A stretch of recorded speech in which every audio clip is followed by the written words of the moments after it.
Hi, I'm Derek, and your success as a contractor is going to be directly related to the success of you finding good, top quality subcontractors. So I'm going to be sharing with you 4 ways in which you can find great tradespeople, great subcontractors, and retain them for your projects.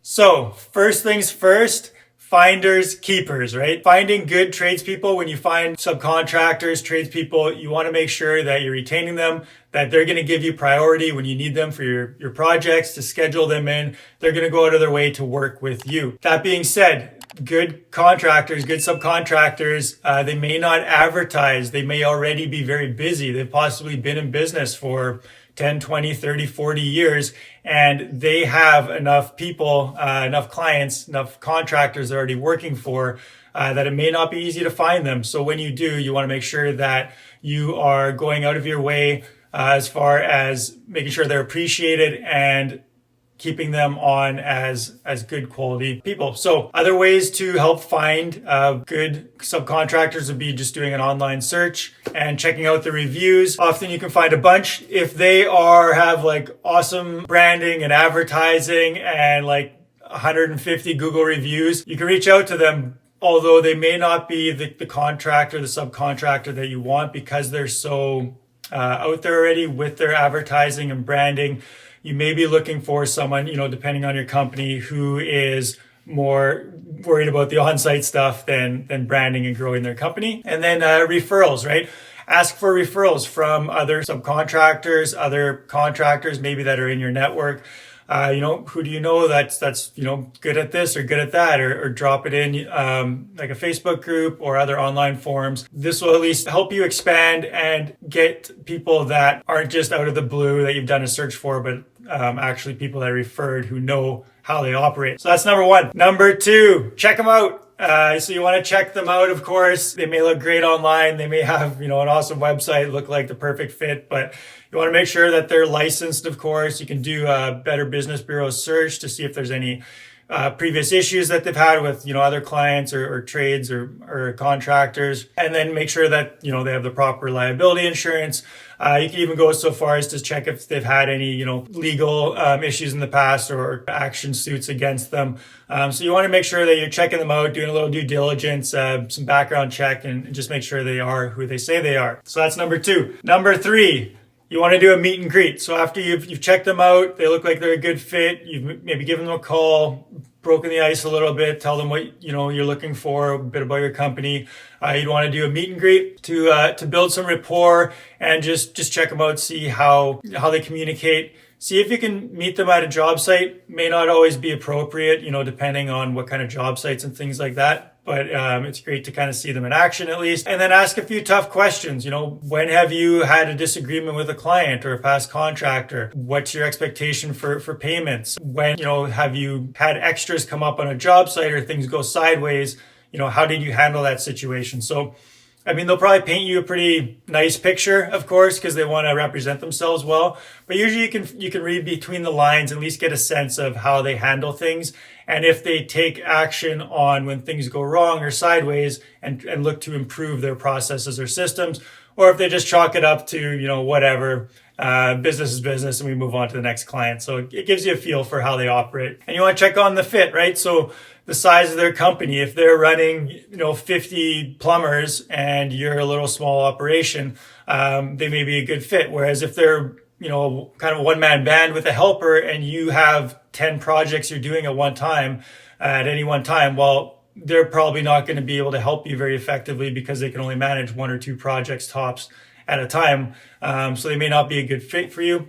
Price, of course, is another one. Where are they in the quality and price kind of categories? Does it make sense? Are they on the higher end and more client focused, business to customer, or are they maybe more on the production side where their prices are a little bit lower, but they may not have some of the niceties or, some of those extra parts of their business that a more pricey trade would have. And culture, what's their culture? Are they very to the point, get in, get out? Are they more, talkative and general?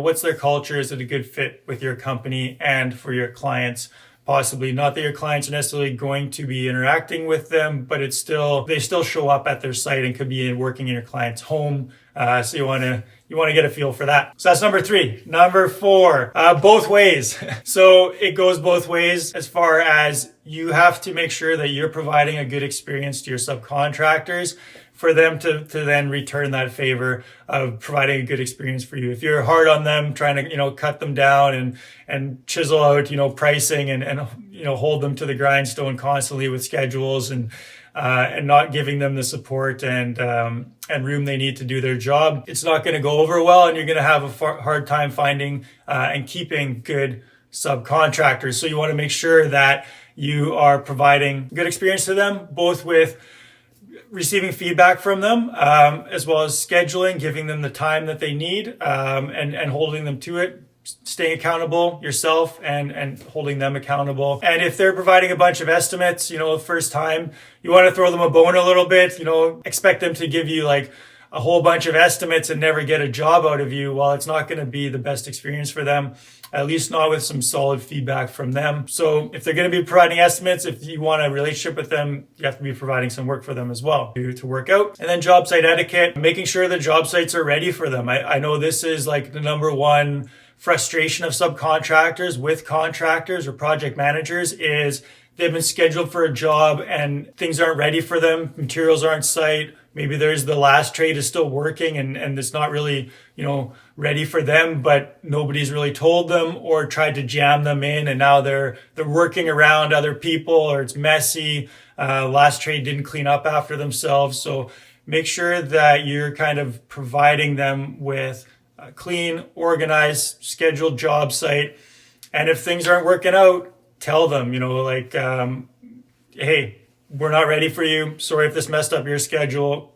Try to work things out with them and figure out how you can either make things work. And by doing this, they're going to give you priority, right? And then, of course, like always, make sure your payments are steady and fast forward, like straight to them.